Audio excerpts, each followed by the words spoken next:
everybody, and welcome back to the channel. Always here with my mother Franca, and on today's episode we will be making an Easter tradition.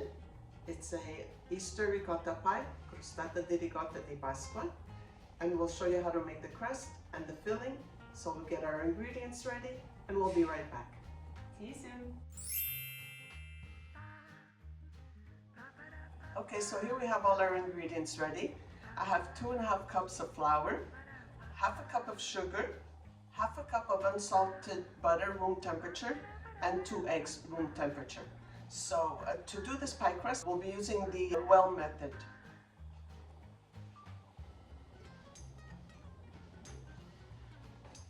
There we go. And this is the well. I'll just put the eggs in the sugar.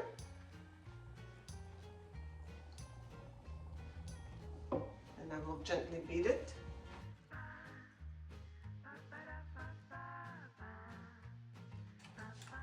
I absolutely love this pie. Anytime I see the ricotta, either cakes or I love cheesecakes too, but this ricotta pie during Easter time or whenever it was made, if I would see it, because once it's done, we would slice them up and put it like on a dessert tray of an assortment, and I would always have one on my plate. I love this pie.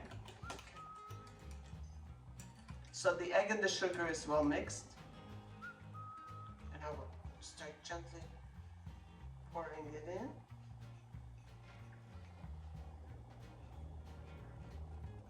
And then lightly with your fork, just start incorporating a bit of flour inside.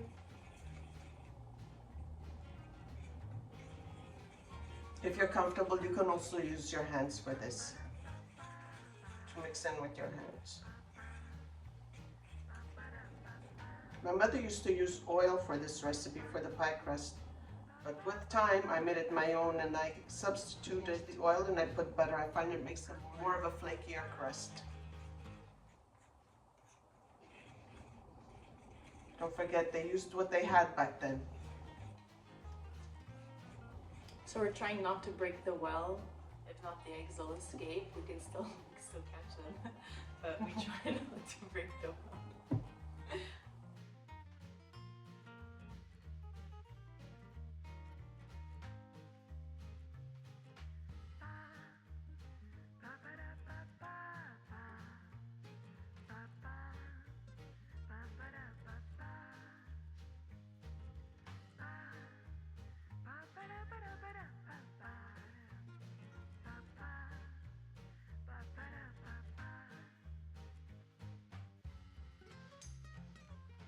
You don't have to knead the dough, just have to try to collect it and get it all together. It's very practical to have a bench scraper, especially in cases like this, because you want every last little bit just to incorporate. So once this is formed into a ball, my mother said it will rest for 1 hour. And why is that? It needs to rest in the fridge for an hour because of the butter. So the butter has to harden a little bit. Exactly. Right. And in the meantime, that's setting, you end up making your filling. So this is a very quick and easy recipe. Just doing things in the proper way. Pie crust first and then filling afterwards.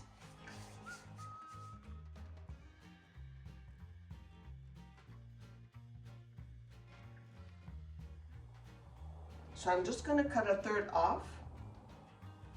I'll use this for the strips on the top of the pie. I'm going to wrap that one. So we always let it set in some cling wrap, and then it goes in the fridge. So this will be... You could flatten it out, yes. Flattening it out is going to make it much easier after to roll. There we go. This will be for the strips, and then that is the base of the pie. And this is a basic standard all-purpose pie crust. This is going to set in the fridge for 1 hour. We will be back and we will show you how to make the filling for the pie. See you soon.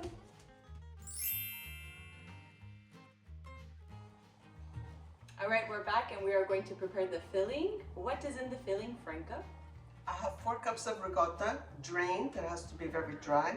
I have half a cup of sugar, 4 egg yolks, and we need 4 tablespoons of Sambuca. All right. So we'll start by assembling the ricotta. We'll put in the bowl. So we're going to be using a hand mixer to blend the ingredients together. It's very important that the ricotta has to be dry. If it's moist, I mean, you're going to ruin your pie crust.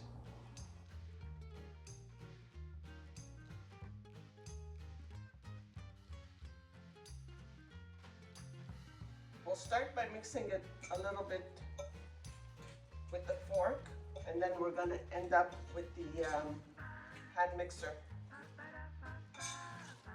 I'm keeping this recipe simple. This is how we used to do it, just with the ricotta. Once again, they used to use the ingredients that they had. But when my mother immigrated to Canada, ta-da, Sambuca. So I'm using 4 tablespoons, and this is the size of my tablespoon. You could also use Anisette if you don't have Sambuca. And you can completely omit it too if you want to, but Yeah. you know, we spike everything, so.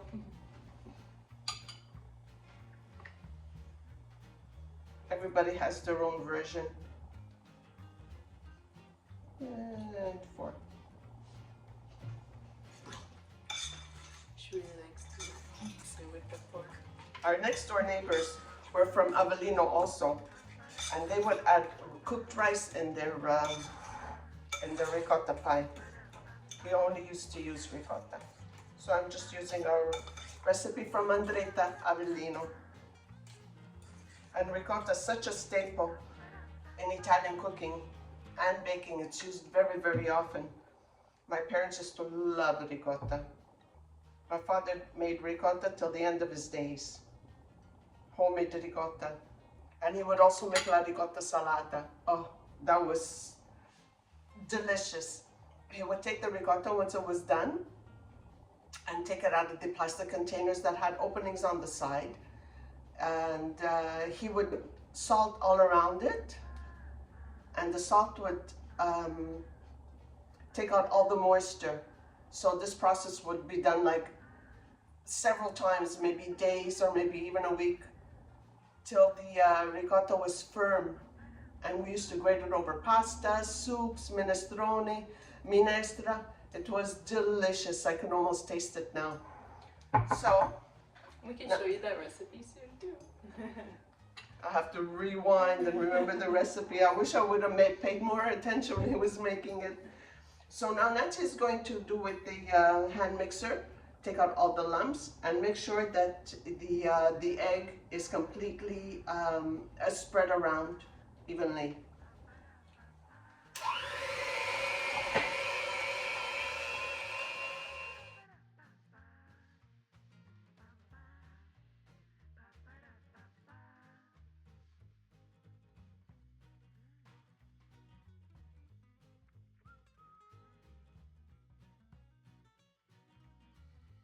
I'm going to lift the bowl to double check to make sure that the egg has been completely mixed well.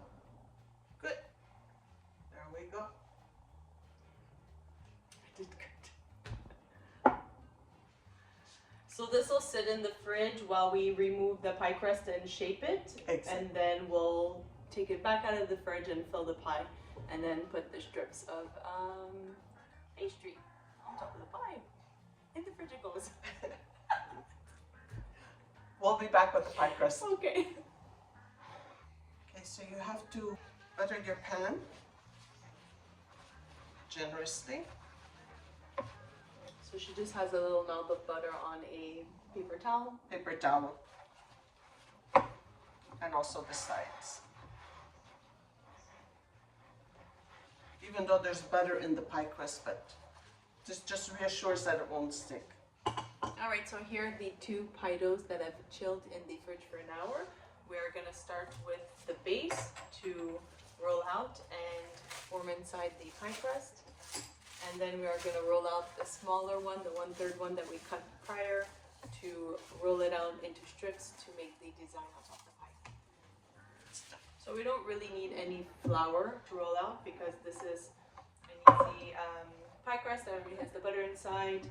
So it should roll out pretty well. And this is a rustic pie crust, so we're going to be rolling it out as best as we can and then placing it inside the pie crust and then going in with our hands. So nothing's ever perfect, but that's the beauty of old school pies. It's okay to have little imperfections here and there. There's no problem. Even pastry shops do it like that now. So what you want to do to know the size to roll out to is also you can just eyeball and place your pie shell over the dough, and then you want to give a little bit of extra because don't forget it has to go up on the sides. So not only the diameter here, but you want to measure here and then go a little bit more, and then you can cut off to trim. And it's okay if little cracks happen because like we said, rustic pie shell, we'll be pressing the rest of it inside the pan. You push and press. It's a very easy and forgiving pie crust. Just cut off all the excess dough around. If you don't have a bench scraper, you could also use a knife. Alright, so we're ready to add in the filling, and as you can see, we have filled it up, just cut off and trimmed off the excess. It's still very rustic looking, but this is raw. It's going to be cooking in the oven, so we're not blind baking it. The pie dough has to cook at the same time with the ricotta. Perfect. Like I said, there's so many different versions. There's people that add chocolate chips to it. Just gently spread it out evenly.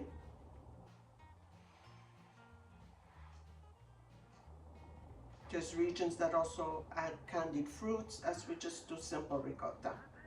So now it's pretty straightforward. We're just going to evenly roll out the dough again, and with our trusted pie crust pinwheel, we're going to roll some strips to make a nice checkered pattern for the top of the pie, and that's it. So here we go, we're going to roll again.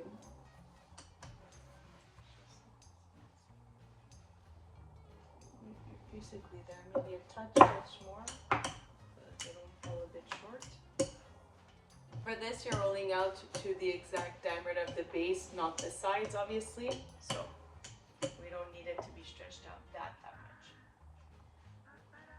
Should they end up being longer, all you have to do is just cut around the board of the pie dish. Yeah. If you don't have a contraption like this, which you can buy on Amazon very easy. If you have a pizza cutter, it works just as well. Yeah. This just makes a nice little zigzag, so it makes it pretty. Yeah, more decorative. So I would go like maybe about an inch. The strips of maybe about an inch. Just eyeballing everything. Don't forget, we're just regular cooks and bakers that were taught by our mothers by eyeballing everything. So eye health is very important in our family.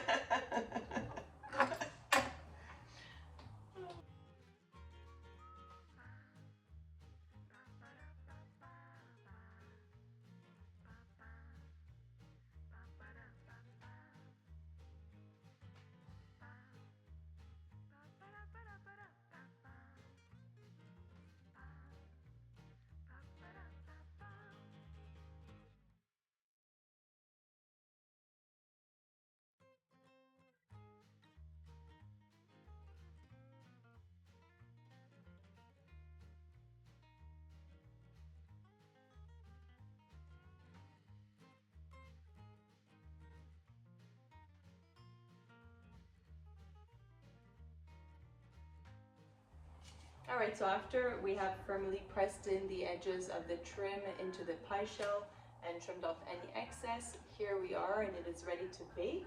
My mother prepared a baking sheet lined with some parchment paper, and to make it stick, we added... To secure it, Nancy actually, she had a great idea. We put a little bit of a shortening under. This so it doesn't move or... Makes it more safer. There you go. So we'll put it on. We add this here because if ever there's any spillage, it'll spill into the baking pan. Know that anything that you add also can alter cook time. So we are using this If you are not using this and putting your pie directly in the oven, it could be ready a little bit longer, a little bit shorter, because it is conducting heat through the pan to get to then the glass dish. So just keep that in mind when always putting your pies or baking things on another tray. It might alter a little bit the cook time if you're looking at a recipe. So how long does this bake for? In a preheated 350 degrees oven for an hour, around the 15-minute mark. Check it, and you're going for a nice golden brown. All right, in the oven it goes. See you in an hour. All right, so as the other pie is baking, we wanted to show you guys what a pie looks like a couple of days later, because this is a pie that really tastes so much more delicious when it's made and prepared a couple of days in advance. The reason being is that it ends up being a little bit more nice and thick and dense, because the ricotta has time to settle and everything really just marries together, and it sets nicely, cools fully, and then sets great in the fridge. And when you cut it, it ends up being like a really great, like an Italian cheesecake style. Exactly. It's so good. So this is one that my mother ended up preparing a couple of days in advance, and we just decorated it with cute little mini Easter eggs, because this is an Easter tradition. And there you have it. That's a lot of fun. I said everything. I said everything, so she has nothing else to say. That's fine. Less stress on me. So thank you very much for joining us on this episode. We wish everybody a happy Easter. Buona Pasqua a tutti. And until then, continue to Love what you eat. See you in the next episode. Ciao.